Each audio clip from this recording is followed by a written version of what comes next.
நினைத்தாலே முத்தி தரும் தலமான திருவண்ணாமலையில் சிறப்புமிக்க வழிபாடாக சொல்லக்கூடியது பௌர்ணமி நாளில் மலையை சுற்றி வந்து வழிபடக்கூடிய கிரிவல வழிபாடு தாங்க. பௌர்ணமி தேதி இருக்கக்கூடிய நாளில் கிரிவலம் வருவதுக்கு குறிப்பிட்ட நேரத்திற்குள்ள கிரிவல வழிபாட்டை நம்ம செஞ்சோம் அப்படின்னா அதற்கான முழு பலனையும் நம்மளால் பெற முடியும் அப்படின்னு சொல்லப்படுதுங்க. அந்த வகையில் 2026ஆம் ஆண்டில் திருவண்ணாமலையில் எந்த நாளில் எந்த நேரத்தில் கிரிவலம் செல்ல வேணும் அப்படிங்கிறத பற்றி தாங்க இந்த பதிவில் நம்ம விரிவாக பார்க்க போகிறோம். வீடியோவை ஸ்கிப் பண்ணாமல் முழுசாக பாருங்கள். நம்ம சேனலை இப்போ தான் ஃபர்ஸ்ட் டைம் பார்த்துட்டு இருக்கிறீங்க அப்படின்னா நம்ம சேனலை இன்னும் சப்ஸ்கிரைப் பண்ணலன்னா சப்ஸ்கிரைப் பண்ணிக்கோங்க. கூடவே இருக்கிற பெல் ஐக்கானையும் ப்ரெஸ் பண்ணிக்கோங்க. உங்களுக்கு ஜோதிட ரீதியாக சந்தேகம் இருந்தாலும் சரிங்க, தனிப்படையாக ஜோதிடம் பார்க்க விரும்பினாலும் சரி, இந்த வீடியோவுக்கு கீழே டிஸ்கிரிப்ஷனில் வராகியம்மன் ஜோதிட நிலையத்தோட தொலைபேசி எண் கொடுத்துருக்குறேன். இந்த எண்ணுக்கு தொடர்பு கொண்டு பேசி பாருங்கள், உங்கள் பிரச்சனைகளுக்கு சரியான தீர்வு கிடைக்குங்க. வாங்க வீடியோக்குள்ளே போகலாம். உங்களுக்கு சிவபெருமான் பிடிக்கும் அப்படின்னா தென்னாட்டுடைய சிவனை போற்று எந்நாட்டவருக்கு இறைவா போற்று என்ற வாசகத்தை மறக்காமல் கமெண்ட் பாக்ஸில் 3 முறை பதிவிடுங்க. பௌர்ணமினா நம்முடைய எல்லோருடைய ஞாபகத்துக்கு வரக்கூடியது நினைத்தாலே முத்தி தரும் தலமான திருவண்ணாமலை தாங்க. திருவண்ணாமலையில் வருஷத்தில் எல்லா நாட்கள்லையுமே கிரிவலம் வந்தாலும் அருணாச்சலேஸ்வரர் வழிபட்டாலும் கூட பௌர்ணமி நாளில் கிரிவலம் வந்து வழிபடுவது மிக உயர்வான வழிபாடாக சொல்லப்படுதுங்க. பௌர்ணமி நாளில் திருவண்ணாமலையில் மனிதர்கள் மட்டும் இல்லைங்க, தேவர்கள், ரிஷிகள், சித்த புருஷர்கள் கூட இன்றுமே அரூப வடிவில் கிரிவலம் வந்து அண்ணாமலையாரை வழிபடுவதாக ஐதீகமாக சொல்லப்படுதுங்க. மேலுமே திருவண்ணாமலை கிரிவல பாதை அடிக்கு 108 சிவலிங்கங்கள் இருப்பதாக சொல்லப்படுது. அதே போல 14 கிலோமீட்டர் கொண்ட திருவண்ணாமலை கிரிவல பாதையில் அஷ்டலிங்கங்கள் என்று சொல்லக்கூடிய 8 விதமான லிங்கங்கள் உள்பட 98 கோவில்கள், ஜீவ சமாதிகள், தீர்த்தங்கள் என அமைஞ்சிருக்குது அப்படின்னு சொல்லப்படுதுங்க. இவை அனைத்தையுமே வழிபட்டு திருவண்ணாமலையில் கிரிவலம் வருவது ரொம்பவே சிறப்பானதாகுங்க.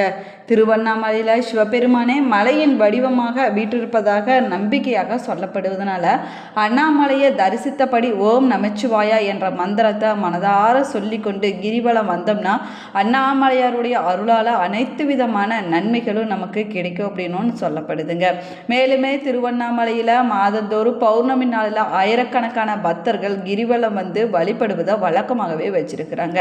பௌர்ணமி நாளில் தெய்வீக மற்றும் மருத்துவ குணங்கள் மிக்க அண்ணாமலை மீது பட்டு தெரிக்கக்கூடிய சந்திரனுடைய கதிர்கள் அந்த சமயத்தில் கிரிவலம் வரும் நம் மீது படுவதனால நமக்கு ஏற்பட்டிருக்கக்கூடிய தோஷங்கள், சாபங்கள், வாழ்க்கையில் இருக்கக்கூடிய தீமைகள், கஷ்டங்கள் அனைத்துமே விலகிவிடும் அப்படின்னும் ஐதீகமாக சொல்லப்படுதுங்க. மேலுமே ஒவ்வொரு மாதமும் பௌர்ணமி நாளில் கிரிவலம் செல்வதற்கு உரிய நேரத்தில் மலையை வலம் வந்து வழிபட்டோம்னா வாழ்க்கையில் உயர்ந்த நிலையை அடைய முடியுங்க. 2026ஆம் ஆண்டில் திருவண்ணாமலையில் கிரிவலம் செல்வதற்கான நாள் மற்றும் நேரத்தை பார்க்கலாம் வாங்க. ஜனவரி 3ஆம் தேதி பௌர்ணமி திதியானது தொடங்குதுங்க. ஜனவரி 2ஆம் தேதி மாலை 6:11 மணிக்கு கிரிவலத்தை தொடங்கி ஜனவரி 3ஆம் தேதி மாலை 4:07 மணிக்குள்ள கிரிவலத்தை நீங்கள் நிறைவு செய்து கொள்வது ரொம்பவே சிறப்பானதாகுங்க. முழுநிலவு நாளான பௌர்ணமி என்பது சந்திரனுடைய முழு ஒளிக்கதிர்களும் பூமியில் படக்கூடிய நாளாகுங்க. இந்த நாளில் பக்தியோடு ஆன்மீக வழிபாட்டில் நம்ம ஈடுபடுவதனால சந்திரனால் ஏற்படக்கூடிய தோஷங்கள், பிரச்சனைகள் அனைத்துமே விலகிவிடுங்க. அதே போல் பௌர்ணமி அன்னைக்கு செய்யக்கூடிய வழிபாடுகள், பிரார்த்தனைகள் போன்றவை உடனடியான பலன்களை தரக்கூடியது அப்படின்னும் சொல்லப்படுதுங்க. மேலுமே பார்த்தீங்க அப்படின்னா மிகவும் சக்தி வாய்ந்த வழிபாடாக மற்றும் விரத முறைகளில் ஒன்றாக சொல்லக்கூடியது பௌர்ணமி வழிபாடாகுங்க. பௌர்ணமி விரதம் அப்படின்னு சொல்லப்படுதுங்க. பௌர்ணமி வழிபாடுங்கிறது சிவபெருமானுக்கு மட்டும் இல்லாமல் அம்மன், குலதெய்வம், சத்தியநாராயணர் போன்ற அனைத்து தெய்வங்களை வழிபடுவதற்குரிய நாளாகுங்க.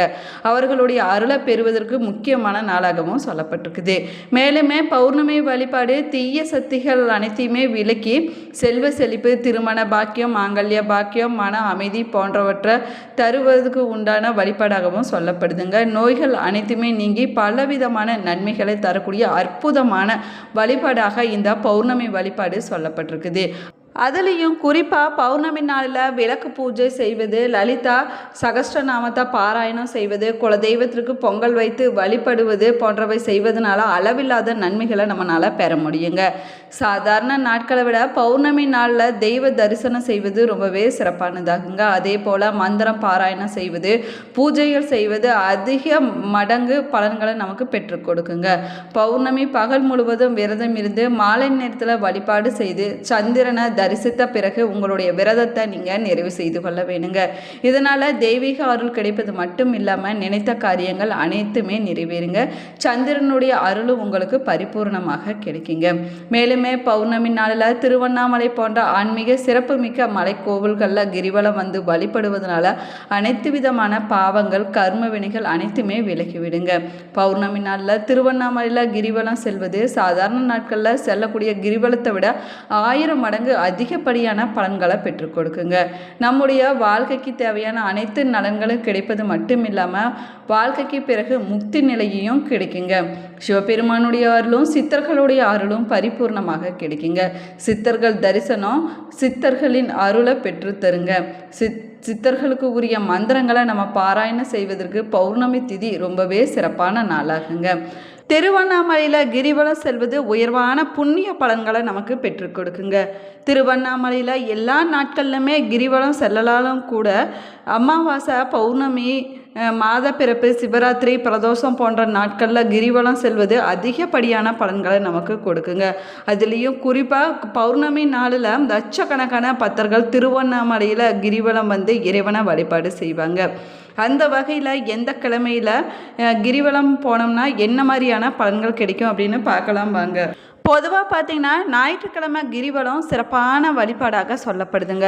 ஒவ்வொரு ஞாயிற்றுக்கிழமையிலுமே சூரிய பகவான் பூலோகத்திற்கு வந்து ஏதேனும் ஒரு வடிவத்தில் வந்து திருவண்ணாமலையில் கிரிவலம் செல்வதாக சொல்லப்படுதுங்க. இந்த ஞாயிற்றுக்கிழமை நாளில் கிரிவலம் செல்வக்கூடியவங்களுக்கு சிவலோகம், அதாவது திரு கைலாயத்தில் தேவர்களாய் வீற்றிருக்கக்கூடிய சிறப்பை பெறுவாங்களாமாங்க. குடும்ப பிரச்சனை காரணமாக பிரிந்து வாழக்கூடிய தம்பதிகள் ஞாயிற்றுக்கிழமை நாளில் கிரிவலம் செல்வது ரொம்பவே சிறப்பானதாக, அதே போல திங்கட்கிழமை நாளில் கிரிவலம் செல்வது ரொம்பவே சிறப்பானதாகுங்க. திங்கட்கிழமை காலை 5:30 மணி முதல் 7:30 மணிக்குள்ளான, அதாவது ராகு காலத்திற்கு முன்னாடி கிரிவலத்தை தொடங்கி இடையில ஏதேனும் ஒரு அம்மன் சன்னதியில் ஏழை கன்னி பெண்களுக்கு பூச்சரம், மஞ்சள், குங்குமம், தாலிச்சரடு, வளையல், வஸ்திரம் போன்ற மங்கள பொருட்களை தாம்பாளத்தோடு தானமாக கொடுத்தாங்கன்னா திருமண தடையானது விலகிவிடுங்க. திங்களும் பௌர்ணமியும் சேரக்கூடிய நாளன்னைக்கு நீதித்துறையில் இருக்கக்கூடியவங்க கிரிவலம் வந்தாங்கன்னா அவங்களுக்கு வாக்குவன்மையும் வழக்குகளில் வெற்றியும் கிடைக்கும் அப்படின்னும் சொல்லப்படுதுங்க. அதே போல் செவ்வாய்க்கிழமை நாளில் கிரிவலம் வரவங்களுக்கு உத்தியோகத்தில் இருக்கக்கூடிய பிரச்சனைகள், கலகங்கள் அனைத்துமே விலகி உத்தியோக உயர்வு, இடமாற்றம், துன்பத்திலிருந்து விடுதலையானது கிடைக்குங்க. புதன்கிழமை நாளில் கிரிவலம் வருவது ரொம்பவே சிறப்பாகுங்க. பொன் கிடைச்சாலும் புதன் கிடைக்காது அப்படின்னு சொல்லுவாங்க. அப்படிப்பட்ட புதன்கிழமை நாளில் கிரிவலம் வரக்கூடியவங்களுக்கு ஸ்ரீ பூத நாராயண பெருமாளை ஏதேனும் ஒரு வடிவில் துணை வந்து கிரிவலம் முழுவதும் வழிகாட்டுவாரா அப்படின்னு சொல்லப்படுது. இந்த நாளில் கிரிவலத்தால் கலைகள் எல்லாம் கசடர கற்கும் திறன் பெறுவார்களாமாங்க. நியாயமான உத்தியோக உயர்வும் தொழில் திறமையும் ஏற்படுங்க. வாராக்கடனும் வசூலாகுங்க. பெண்களுக்கு தீர்க்க சுமங்கலி பாக்கியமும் சந்தான பாக்கியமும் கிடைக்குங்க. இந்த புதன்கிழமை நாளில் கிரிவலம் வருவது ரொம்பவே சிறப்பானதாக சொல்லப்பட்டிருக்குதுங்க. வியாழக்கிழமை நாளில் கிரிவலம் வருவது ரொம்ப ரொம்ப உயர்வான பலன்களை கொடுக்குங்க. குரு தட்சிணாமூர்த்திக்கு உகர்ந்த நாளாகுங்க. அன்றைய நாளில் கிரிவலம் வரும்போது தட்சிணாமூர்த்தி சாமிகள் யாரேனும் ஒரு குரு வடிவிலையோ வெளிப்பட்டு காட்சி தருவாராமாங்க. இந்த குரு தரிசனமானது மயான பூமிகளை கண்டால் ஏற்படக்கூடிய பயத்தை போக்கிவிடும் அப்படின்னும் சொல்லப்படுதுங்க. மேலுமே பார்த்தீங்க அப்படின்னா வியாழக்கிழமை கிரிவலத்தால் சகலவித திருமண தோஷங்களும் நீங்கிவிடுங்க. அவர்கள் அடுத்த பிறவியில் தேவர்களுக்கும் முனிவர்களுக்கும் குருவாக விளங்கக்கூடிய சிறப்பையும் அந்தஸ்தையும் பெறுவாங்க அப்படின்னும் சொல்லப்படுது. வெள்ளிக்கிழமை நாளில் திருவண்ணாமலையில் கிரிவலம் வந்தால் இல்லற பெண்களுக்கு லட்சுமி கடாட்சகம் உண்டாகுங்க. இல்லற இன்பமும் அமைதியும் முடியும், மாங்கல்ய பாக்கியம் கிடைக்கும் அப்படின்னு நம்பிக்கையாக சொல்லப்படுது. அது மட்டும் இல்லாமல் எதிரிகளால் ஏற்படக்கூடிய பில்லி சூனியம் ஏவல் முதலான துன்பங்கள் இருந்து விலக முடியுங்க. மனக்கோளாறுகள் நீங்கக்கூடியது இந்த வெள்ளிக்கிழமை கிரிவல வழிபாடாகுங்க.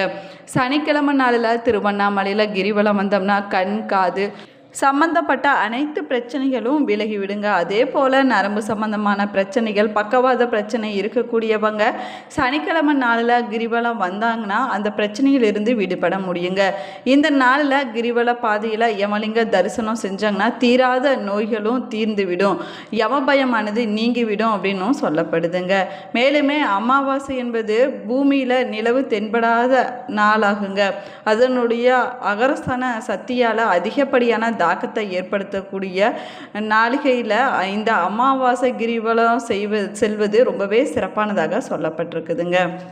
மேலுமே சிவபெருமான் இந்த தலத்தில் சுயம்பு மூர்த்தியாக பக்தர்களுக்கு அருள் பறிச்சிட்டு வர்றாரு.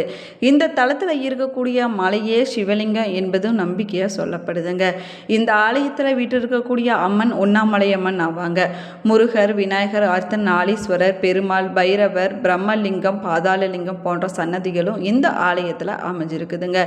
இந்த கோவிலில் பார்த்திங்கன்னா 6 கால பூஜைகள் தினமுமே நடைபெற்று வருதுங்க. பஞ்சபருவ பூஜைகளும் சுக்கரவாரம் மற்றும் சோமவார பூஜைகளும் இந்த ஆலயத்தில் நடைபெறுவது வழக்கமாகுங்க. பஞ்ச பருவ பூஜைகள் என்று சொல்லக்கூடியது அமாவாசை, கிருத்திகை, பிரதோஷம், பௌர்ணமி, சதுர்த்தி பூஜைகள் ஆகுங்க. இந்த ஆலயத்தில் சிவகங்கை தீர்த்தம், பிரம்ம தீர்த்தம் என 2 தீர்த்தங்களானது அமைஞ்சிருப்பது தனிச்சிறப்புக்குரிய விஷயமாகுங்க. அண்ணாமலையார் கோவிலில் வருஷத்துக்கு 4 பிரம்மோற்சவங்களானது நடைபெறுங்க. திருவண்ணாமலை மலையானது 260 கோடி ஆண்டுகள் பழமையானது அப்படின்னும் சொல்லப்படுதுங்க. மேலுமே பார்த்திங்கன்னா இந்த சிவாலயத்தில் 306 மண்டபங்கள் அமைஞ்சிருக்குதுங்க. அதில் 1000 கால் மண்டபம், தீப தரிசன மண்டபம், 16 கால் மண்டபம், புறவி மண்டபம், 7ஆம் திருநாள் மண்டபம் போன்றவை அமைஞ்சிருக்குது அப்படின்னும் சொல்லப்படுதுங்க. மேலுமே பார்த்திங்கன்னா குழந்தை இல்லாதவங்க திருவண்ணாமலையில் கிரிவலம் வந்து தங்களுக்கு குழந்தை பிறக்க வேணும் அப்படின்னு அண்ணாமலையாரிடம் வேண்டிக் கொள்வாங்களாமாங்க. அப்படி குழந்தை பிறந்துருச்சுன்னா கரும்பு தொட்டில கட்டி மீண்டும் கிரிவலம் வந்து வேண்டிக் கொள்வாங்களாம். இப்படி கரும்பு தொட்டிலிடக்கூடிய பழக்கம் பார்த்திங்கன்னா இந்த கோவிலில் முக்கிய நேர்த்திக்கடன் ஒன்றாக சொல்லப்படுதுங்க. இந்த பதிவு உங்களுக்கு பயனுள்ள தகவல்களை கொடுத்துருக்குன்னு நினைக்கிறேன். இந்த பதிவு உங்களுக்கு பிடிச்சிருந்தால் லைக் பண்ணுங்கள், ஷேர் பண்ணுங்கள், கமெண்ட் பண்ணுங்கள். சேனலை சப்ஸ்கிரைப் பண்ணலைன்னா சப்ஸ்கிரைப் பண்ணிக்கோங்க. கூடவே இருக்கிற பெல் ஐக்கானையும் ப்ரெஸ் பண்ணிக்கோங்க. Thank you friends.